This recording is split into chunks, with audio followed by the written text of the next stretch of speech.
Pack your bags. This house isn't yours anymore." Malene's voice cut clean through the birthday chatter, as sharp as a knife against china. For a second, the room held its breath. Then came the awkward laughter, neighbors glancing at one another, unsure if they'd heard right. Someone at the far end muttered, "Oh, Malene, you're terrible." Trying to smooth the edges, Lazar, just back from a week on the road, gave his wife a puzzled smile. His fork paused midair. I didn't smile back. I let the words sink in, tasting them the way you taste something bitter you've swallowed before. She was watching me for a reaction, her smirk steady, the candlelight catching on her glass. I set my fork down carefully on the edge of the plate, the silver ringing faintly. My pulse didn't race. It slowed, settling into that calm place you reach when you've been waiting for a moment to arrive. Conversations at the table stumbled back to life in uneven bursts, but I could still feel her gaze, heavy and deliberate. Pushing my chair back, I rose without haste. "Excuse me," I said lightly, smoothing my skirt. The air in the hallway felt cooler, quieter. Each step I took pulled me further from the staged warmth of the dining room. In my pocket, my phone was ready, screen lit with a single name I'd kept at the top for weeks. My thumb pressed the call button without hesitation. It rang once before the familiar voice answered. No questions, just presence. "It's time," I said, my voice steady, low enough that it felt like a promise. Sliding the phone back into my pocket, I turned toward the glow spilling from the dining room. Candlelight flickered against the wall, shadows stretching like a stage curtain about to rise. The night's script had been rewritten, and I was ready for my lines. 3 months earlier, I had walked into the kitchen and found a stack of papers spread across the counter. The moment Malene saw me, she slid them into a folder with the speed of someone hiding a secret. She smiled too quickly, asked if I wanted tea, and I let her think I hadn't noticed. Later that week, her laptop was open on the dining table. She had stepped outside to take a call, and curiosity tugged at me. The screen was filled with an email thread between her and a man named Karen Vale. The words weren't hard to find. Signatures, property transfer, care facility paperwork. One line stood out like it was underlined in red, exclusive listing rights. I took out my phone and photographed every page of that thread, my hands steady that night. I sent the files to my oldest friend, Varys Hollander, who had once been my neighbor and was now a formidable attorney. When she called me the next morning, her voice was clipped, all business. "These signatures are forged. Dravina, and that notary stamp, it doesn't exist." From that moment, I shifted into a role I hadn't played before, one that required patience, quiet, and a certain performance. I began misplacing my glasses, asking the same question twice, pretending to forget details about the house. I spoke openly about downsizing and being a burden, feeding the story Malene already wanted to believe. I let her think she was in control. She grew bolder, leaving her phone on the counter with messages flashing from Karen, speaking more freely when Lazar was away. Every slip she made was a thread I tucked away, weaving a net around her without her even noticing. By the time the leaves started to turn, I wasn't just prepared for what she might do. I was counting on it. And on the night she told me to pack my bags, I knew exactly which knot to pull. Varys didn't stop at confirming the forgery. Within a week, she had her private investigator trailing Malene. The first report came with grainy photographs. Malene and Karen sitting too close in a quiet corner of a wine bar, their hands brushing more than once. The next set of photos left little doubt. The two of them walking into a downtown hotel just after noon, leaving 3 hours later, both looking satisfied and careless. Receipts from that day showed charges for champagne, room service, and a florist's bouquet. Phone records painted the same picture. Daily calls, late-night messages, bank statements, once we obtained them, revealed small but regular transfers between Malene and Karen, always just under the reporting threshold. They weren't just conspiring over my home.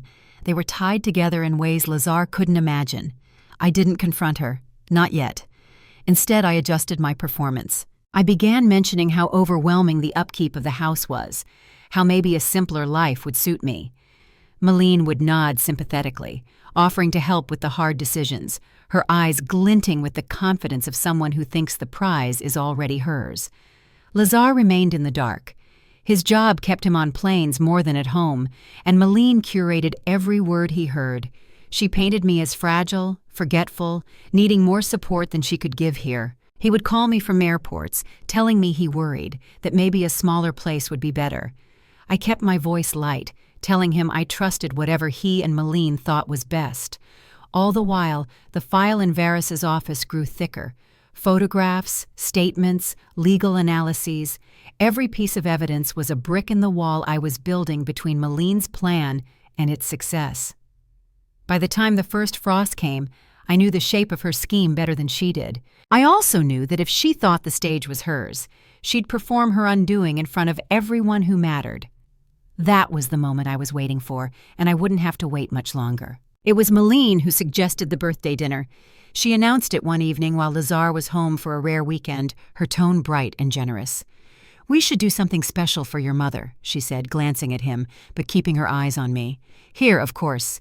Invite all the neighbors, your friends from work. Make it a real celebration." I agreed without hesitation, though I could feel the shift beneath her polished offer. A crowded room would give her the perfect stage to make whatever announcement she'd been holding back. And for me, it would be the perfect audience. The next morning, I called Varys. We reviewed the evidence, checked the legal filings, and confirmed the timing by the date of the dinner. Every document would be in place. Restraining orders on the property, fraud complaints ready to file, and warrants prepared to be executed. All I had to do was give the signal. Varys worked out the logistics with the local police and a court officer she trusted.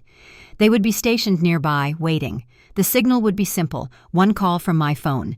No explanations needed. In the weeks leading up to the dinner, I played my part with care. I let Malene see me looking at brochures for senior communities, pretended to lose track of dates, even left a grocery list half-finished on the counter. She would smile faintly, as though the pieces were falling into place exactly as she wanted. I spent quiet evenings in my room, rehearsing my expression in the mirror. I wanted the right balance, calm enough to unsettle her, unshaken enough to make her wonder. This wasn't about shouting her down. It was about letting her walk straight into her own ruin. When the morning of my birthday arrived, I knew she thought the night belonged to her. She had no idea it had been mine from the moment she handed me the invitation. On the morning of my birthday, I was in the kitchen early, dusting flour across the counter and rolling out pastry for the dessert. The smell of cinnamon and butter filled the air, warm and steady. I laid out the best silverware, polished until it caught the light like water. Every plate, every glass, every fold of the napkins was deliberate. Malene moved through the house like a director checking her set. She adjusted a vase, shifted a chair, and gave instructions in a voice pitched just loud enough for the arriving caterers to hear. Lazar, smiling at the bustle, kissed me on the cheek before heading out to pick up wine, leaving her free to orchestrate. By late afternoon, the living room was a hum of conversation as neighbors and friends arrived. I welcomed each guest warmly, noting the way Malene stood slightly ahead of me, greeting them as though she were the true hostess. She laughed too brightly, her hand brushing Lazar's arm when he returned, her voice carrying over the clink of glasses. And then I saw him, Karen Vale, dressed in a tailored suit, carrying a wrapped gift and wearing the polished charm of someone used to selling dreams. He introduced himself to Lazar as an old acquaintance, shaking his hand with practiced ease. Malene's eyes flicked to him, then to me, a flash of something almost triumphant passing between them. I kept my smile. The pieces were all in place. The guests, the wine, the unwitting husband, the lover dressed as a friend. I poured tea for an elderly neighbor, listened to stories I'd heard before, and let the evening settle into its rhythm. Through it all, I felt the weight of my phone in my pocket. The name at the top of my contacts list waited, silent but ready. The moment hadn't arrived yet, but it was close enough to taste. When dinner was served and the candles lit, I took my seat at the table, hands folded loosely in my lap.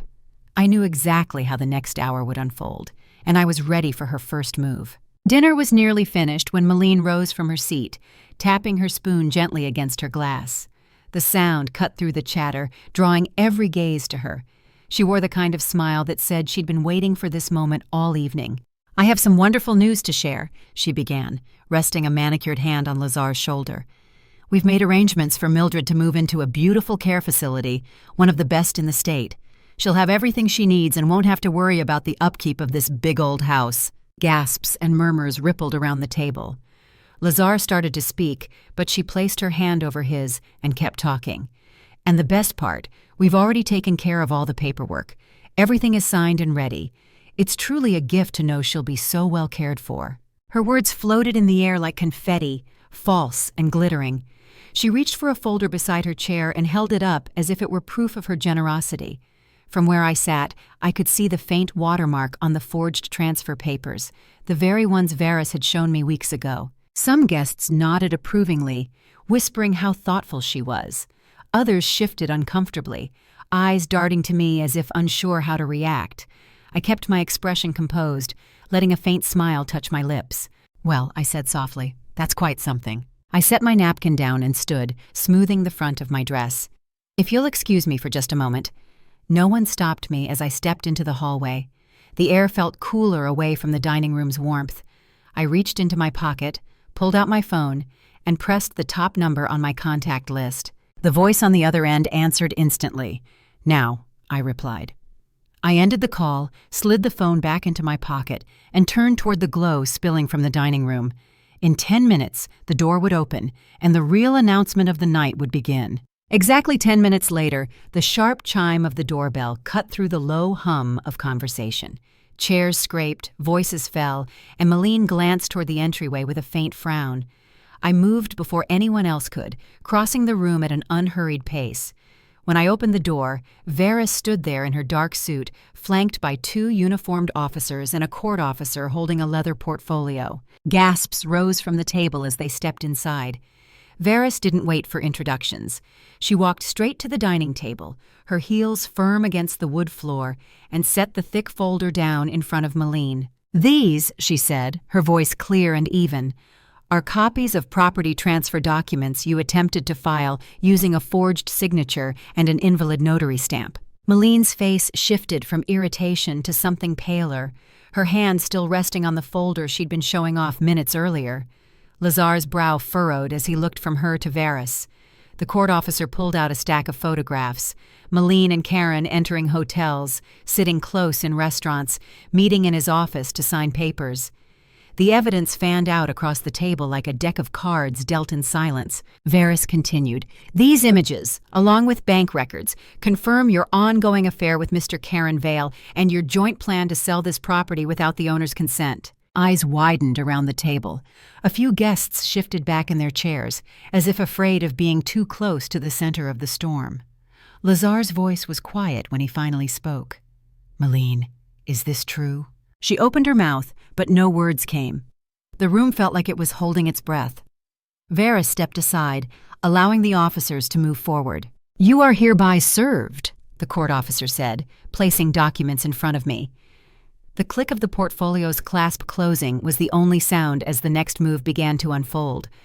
Malene's hand trembled as she reached for the papers, her eyes scanning the first page before darting to Lazar. "This is some kind of mistake," she said, her voice pitched higher than usual. "Tell them, Lazar. You know I've been taking care of everything for your mother." Lazar didn't answer. He was staring at the photographs spread across the table, his jaw tightening with each one he turned over. When his gaze landed on the image of Malene and Karen stepping out of the hotel, her arm looped through his, something in his face broke.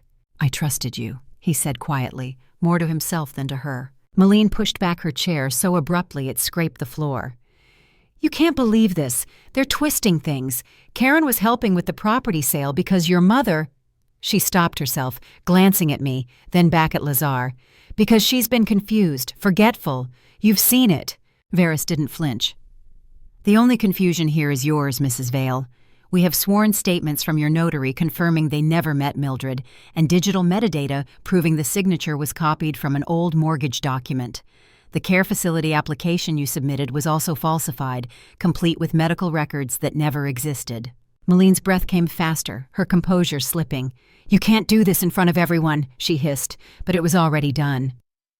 Around the table, guests sat frozen, some exchanging glances, others pretending to study their plates. The officers waited, their presence steady, immovable. I kept my hands folded in my lap, letting the silence stretch. Lazar finally leaned back, his voice cold. "If any part of this is true, Malene, we're finished." Her lips parted as if to speak, but the court officer stepped forward, placing the formal notice into her hands. The weight of it seemed to anchor her in place. Varys closed the folder, her eyes meeting mine briefly before turning back to the room. "We'll be leaving now, but further contact will be through legal counsel." The officers guided Meline toward the hallway, and every step she took felt like the unraveling of a carefully staged play. When the front door closed behind them, the house felt strangely hollow, the noise of the party replaced by the low hum of the refrigerator and the faint ticking of the dining room clock. No one moved at first. The guests sat with their forks suspended, eyes flicking between Lazar and me. I reached forward and began stacking plates, the silverware clinking softly. It gave people something else to look at. A few of the neighbors rose to help, murmuring quiet words, half sympathy, half relief to be away from the center of the scene. Lazar stayed in his chair, staring at the space where Meline had been. His wineglass was still half full, the condensation sliding down its side. "I didn't know," he said finally, his voice rough. "I swear to you, I didn't know." I nodded, not unkindly. "I believe you." Varys remained standing by the wall, her hands clasped in front of her. "The restraining order on the property is active as of an hour ago," she said. "She can't come back here without violating it. The fraud case will move quickly, given the evidence." Guests began slipping out, some offering hugs, others just a small nod at the doorway. I walked them out one by one, the air outside crisp and smelling faintly of rain. When I returned, Lazar was helping gather the last of the dishes. "Everything she told me made sense at the time," he said quietly. "She made it sound like she was protecting you." I placed a hand on his arm. "That's what good liars do." We carried the final tray into the kitchen. The counters were cluttered with half-empty serving dishes and stray crumbs, but the sight of it felt like a victory. This was my home, untouched, still mine. And tonight had proven it wouldn't be taken. Varys collected her folder from the table, tucking it under her arm. "I'll check in tomorrow," she said. "Get some rest, Mildred." I walked her to the door, the weight in my chest easing for the first time in months. But as I turned back toward Lazar, I knew the night wasn't over just yet. After Varys left, Lazar and I stood in the kitchen, the hum of the dishwasher filling the quiet. He looked tired, older than he had when he walked in tonight, and I could see the weight of the truth settling over him. "I should have been here more," he said, "if I'd paid attention." I shook my head. "She made sure you wouldn't. That's not on you." We sat at the table with 2 mugs of coffee, neither of us drinking much. I told him how I'd discovered the emails, the forged papers, and the meetings with Karen, how I'd known for months and waited for the right moment. He listened without interrupting, his eyes fixed on me in a way that reminded me of when he was a boy, absorbing every word. When I finished, he leaned back, exhaling slowly. "You played it perfectly. I don't know if I could have stayed that calm." "Calm is easier when you already know how it ends," I said. He nodded, and for the first time in a long while, there was no wall between us. Before heading upstairs for the night, he asked if I'd be all right. I told him yes and meant it. I watched him linger at the bottom of the stairs for a moment before he finally turned and made his way up, leaving the house quiet once more. The house was still. I walked through each room, touching the familiar surfaces, the edge of the mantel, the smooth banister, the worn kitchen table. Nothing had been taken from me. Not the walls, not the roof, not the life I'd built here. In the living room, I closed the curtains and turned off the lights, the quiet settling like a well-worn quilt. This was my home, and no one would decide otherwise again. I went upstairs, the creak of the 3rd step sounding the same as it always had, and felt the smallest smile tug at my lips. The battle was over, but the victory was mine to claim. Upstairs, I paused in front of the mirror. The woman who stared back at me looked tired. Yes, but not broken. Her shoulders were straight, her eyes steady. For the first time in years, I saw myself not as someone waiting for the storm to pass, but as someone who had walked straight through it and come out standing. I thought of Meline then, her carefully rehearsed lines unraveling under the weight of truth. The way she had reached for Lazar, desperate for him to believe her, even as the evidence crushed her performance. Lies always seemed strong until the light hit them. That night, as I lay down in my bed, I listened to the quiet. No whispers behind doors, no hidden plans being made in the dark, just the house breathing around me, familiar and safe. In the morning, I woke to sunlight streaming through the curtains. The air smelled of coffee already brewing downstairs, Lazar keeping his hands busy, perhaps trying to make sense of everything. I joined him in the kitchen. He slid a mug toward me without a word. We sat together in silence, the kind that didn't need to be filled. For the first time, there was no need for performance, no need for guarded words, just the truth between us, steady and unshakable. Later, when the doorbell rang, it was only the postman. A simple sound, ordinary, almost comforting. Life had shifted, yes, but it hadn't ended. I took my coffee to the window and looked out at the garden.